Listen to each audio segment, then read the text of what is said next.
As the demand for eco-friendly vehicles grow, hydrogen fuel cell vehicles emerge as an alternative to accelerate the automotive green revolution. YCP Octus's Pavan Madamseti and Leon Chang are here to discuss this. Pavan, let's begin with your insights. Your white paper paints a promising picture for hydrogen vehicles. Can you elaborate more on the current market landscape?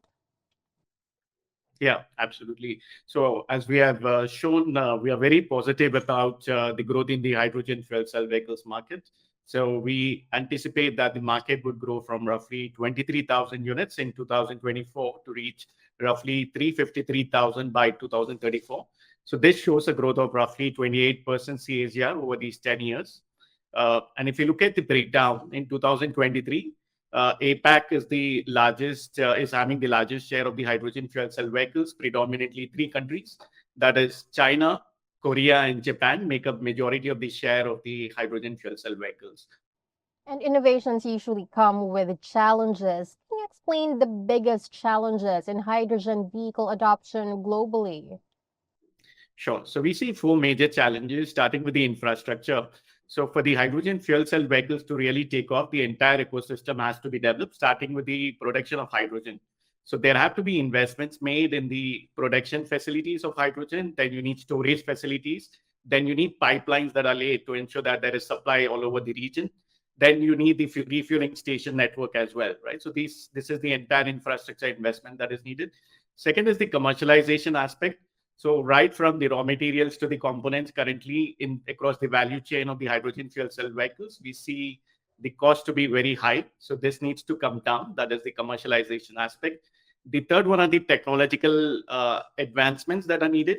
So the fuel cell stack technology that basically optimizes the fuel efficiency needs further improvement so that it is able to compete with the battery electric vehicles. That's the third challenge.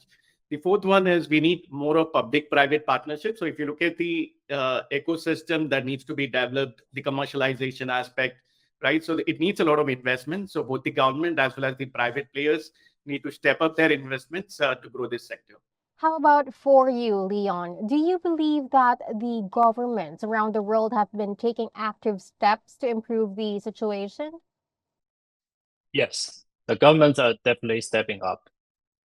If we just look at the Asia Pacific region, for example, countries like China, South Korea, Japan are investing a lot in the hydrogen vehicles.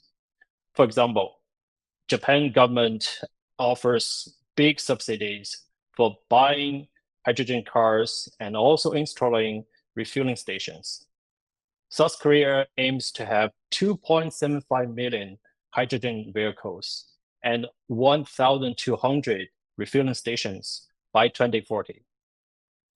And that's just the part of the big efforts to embrace the green hydrogen technology and to meet the net zero emission targets of those governments.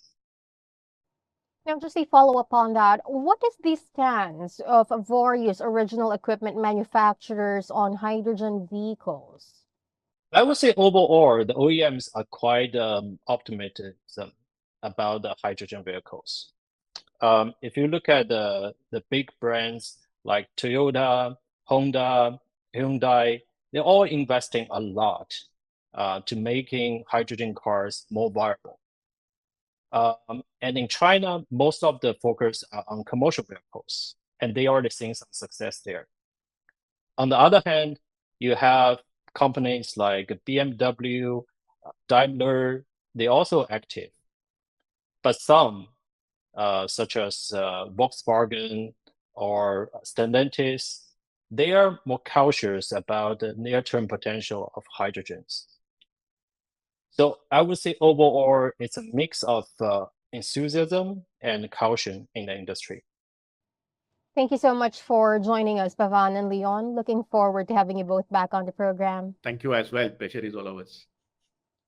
Thank you.